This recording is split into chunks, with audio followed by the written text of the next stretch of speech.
ओह God, मेरा बचपन ऐसी जगह बीता था। ये घर है या खंडहर?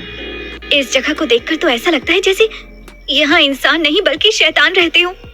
सब कुछ कितना डरावना सा है। रक्षिता इस समय एक हवेली के सामने खड़ी थी और हवेली को देखते ही उसके शरीर में एक सिहरन सी दौड़ने लगी थी। ये वही हवेली थी जहां रक्षिता का आधा बचपन बीता था और आज कई साल बाद वो इस जगह आई थी। हवेली के मेन गेट को खोलते ही कुछ चमगादड़ रक्षिता के सिर के ऊपर से उड़ गए और डर के मारे उसकी सांसें भारी हो गईं। किसी तरह अपने डर को काबू करते हुए मगर थोड़ा कपकपाते हुए रक्षिता गार्डन में पहुंच गई और गौर से हवेली को देखने लगी। जब रक्षिता यहाँ रहती थी तब वो काफी छोटी थी, इसलिए उसे ठीक से याद नहीं था कि हवेली के आसपास का माहौल कैसा था। मगर आज जब वो यहाँ खड़ी थी तो अपने पूर्वजों की हवेली उसे किसी भूतिया हवेली से कम नहीं लग रही थी। हालांकि वहां आसपास और भी लोग रहते थे, मगर जिस जगह पर हवेली बनी हुई थी उसके आसपास बहुत कम घर थे। बाजार भी 1 किलोमीटर दूर था। रक्षिता हाथ जोड़ते हुए खुद से कहती है, कहीं दादी सच में मेरे नाम किसी हॉन्टेड हाउस को तो नहीं कर गई? कहीं कोई भूत प्रेत मुझे पकड़ न ले। हे भगवान, प्लीज मुझे बचा लेना। मैं अभी मरना नहीं चाहती। मेरी पूरी फैमिली की रिस्पॉन्सिबिलिटी है मेरे ऊपर। रक्षिता 23 साल की सुंदर और समझदार लड़की थी जो फिलहाल अपनी पढ़ाई और जॉब के बारे में ना सोचकर उस कर्जे को चुकाने का बंदोबस्त कर रही थी जो उसके सौतेले पिता उसके कंधों पर छोड़ गए थे। दरअसल उन्हें जुआ खेलने की बहुत बुरी आदत लग गई थी, जिस वजह से उन्होंने कई लोगों से कर्जा लिया और उसे भी जुए में हार बैठे और इसी वजह से एक दिन किसी ने उन्हें मार डाला।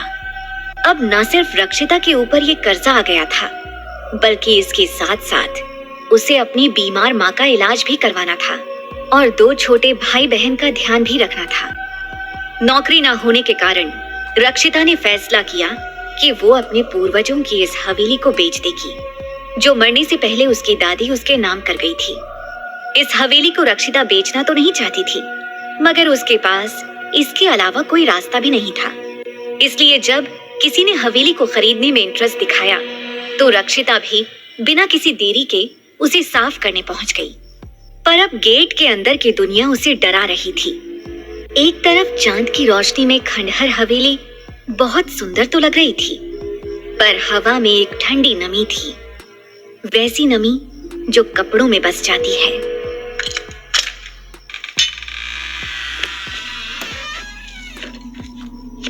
किसी तरह रक्षिता ने हवेली का मेन डोर खोला और अंदर आ गई।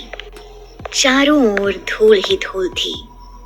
रक्षिता चारों ओर देखते हुए खुद से कहती है, पहले किचन, लिविंग रूम और एक कमरा साफ कर लेती हूँ। उसके बाद बेसमेंट की सफाई करूंगी, क्योंकि हो सकता है कि मुझे वहाँ कोई कीमती सामान मिल जाए। दादी अक्सर उस ओर जाने से मना करती थी और कमरा बंद रखती थी, इसलिए मुझे लगता है कि वहाँ कुछ तो है। सब कुछ प्लान करने के बाद रक्षिता ने अपने साथ लाया हुआ सारा सामान हॉल में रखा और सबसे पहले किचन को साफ करने चली गई। उसने किचन साफ करने के बाद खिड़कियां खोली ताकि साफ हवा हवेली के अंदर आए। अब वो बहुत जल्दी जल्दी हाथ चला रही थी। वो पूरी तरह तो सब कुछ साफ नहीं कर पाई, पर 1-2 घंटे में रक्षिता ज्यादातर धूल मिट्टी साफ करने में कामयाब रही। उसने सारा जरूरी सामान कमरे और किचन में रखा और फिर लिविंग रूम में आ गई। लिविंग रूम की ओर आते हुए उसे लगा जैसे हवा का झोंका बेसमेंट से ऊपर आ रहा था। उसे ये अजीब लगा क्योंकि बेसमेंट का दरवाजा बंद था और वहां से हवा के आने का कोई सोर्स नहीं था। रक्षिता फिर से डर सी गई, पर अब वो बहुत थक चुकी थी।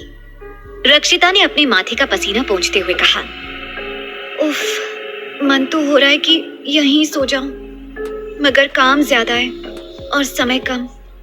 पता नहीं ये हवेली इतनी बड़ी क्यों है, पर हवेली बड़ी है तो महंगे दाम पर भी बिकेगी और ज्यादा पैसा भी मिलेगा, जिससे मैं कर्ज चुकाने के साथ साथ और भी बहुत काम कर सकती हूँ। कुछ देर आराम करने के बाद रक्षिता बेसमेंट की ओर बढ़ गई, जहां एक कमरा और एक बाथरूम था। जैसे जैसे वो दरवाजे की ओर बढ़ रही थी, वहां से आ रही ठंडी हवाएं उसे महसूस हो रही थी। उसने दरवाजे की ओर अपना हाथ बढ़ाया ही था कि वो दरवाजा अपने आप खुल गया। ओह माय गॉड, ये कमरा है या कोई कबाड़ खाना? इतनी ज्यादा धूल तो पूरी हवेली में नहीं होगी जितनी केवल इस बेसमेंट में है। दरवाजा खुलने के कारण धूल इधर उधर उड़ने लगी थी, जिससे रक्षिता बुरी तरह खांस रही थी और बीच बीच में उसे छींक भी आ रही थी। वो तुरंत बेसमेंट से बाहर आ गई और कुछ देर धूल के बैठने का इंतजार किया, पर उसके बाहर आते ही धूल अपने आप ही सेटल हो गई।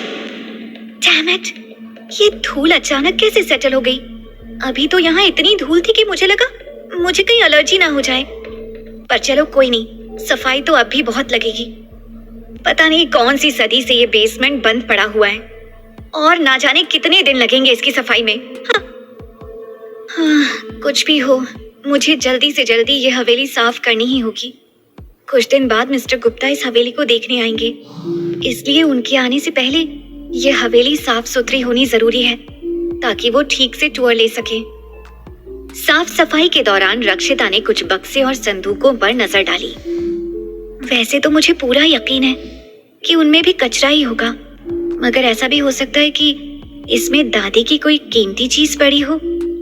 गलती से वो भी कूड़े के ढेर में ना चली जाए, इसके लिए मुझे इन बक्सों को खोलकर देखना होगा। मगर ये ताले, बक्सों पर लगे ताले काफी मजबूत थे और उनकी चाबी का कोई अता पता नहीं था, इसलिए रक्षिता उन्हें तोड़ने के लिए हथौड़ा लेकर आई और जमीन पर बैठ गई।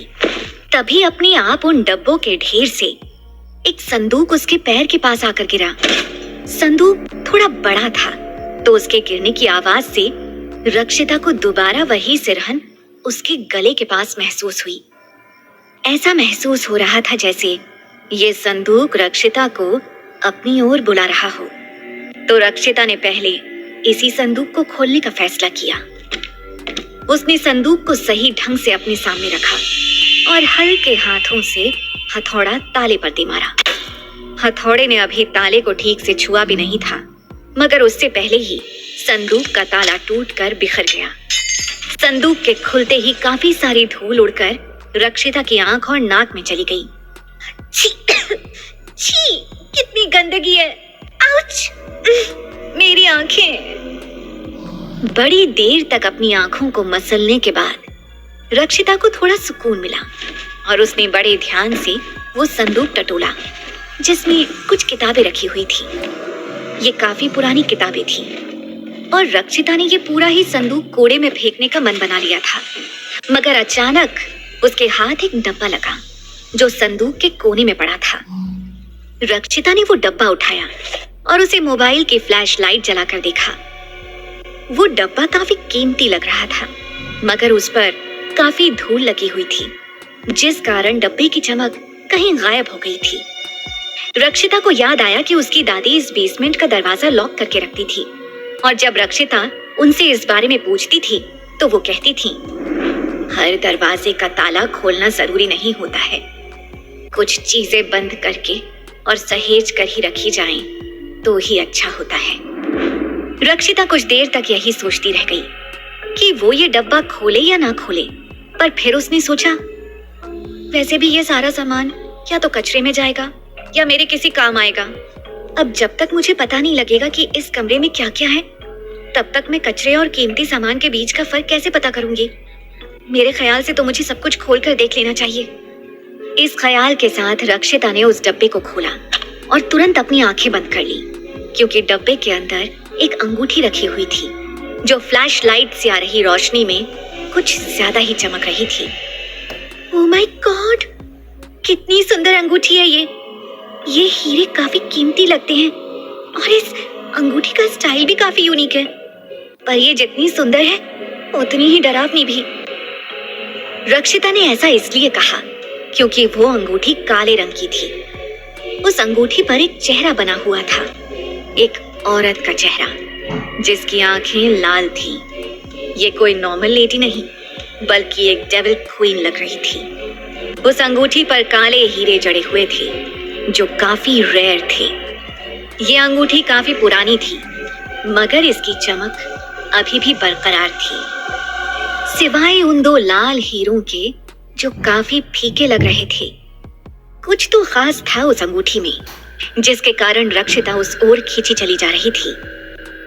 रक्षिता ने अंगूठी को डिब्बे से बाहर निकाला और उसे करीब से देखा तो पाया कि वह छोटे छोटे अक्षरों में कुछ लिखा हुआ था। बड़ी मुश्किल से रक्षिता ने उन शब्दों को पढ़ा। Till death do us apart, यानी कि केवल मौत ही हमें एक दूसरे से जुदा कर सकती है। इन शब्दों ने रक्षिता का दिल दहला कर रख दिया था। उसकी धड़कनें तेज हो गई थीं और पूरे शरीर में एक कपकपी सी छूट गई। जब उसने इन शब्दों को दोहराया तो बेसमेंट में अचानक ही गर्मी बढ़ गई और रक्षिता को ऐसा महसूस हुआ जैसे कोई उसे देख रहा है।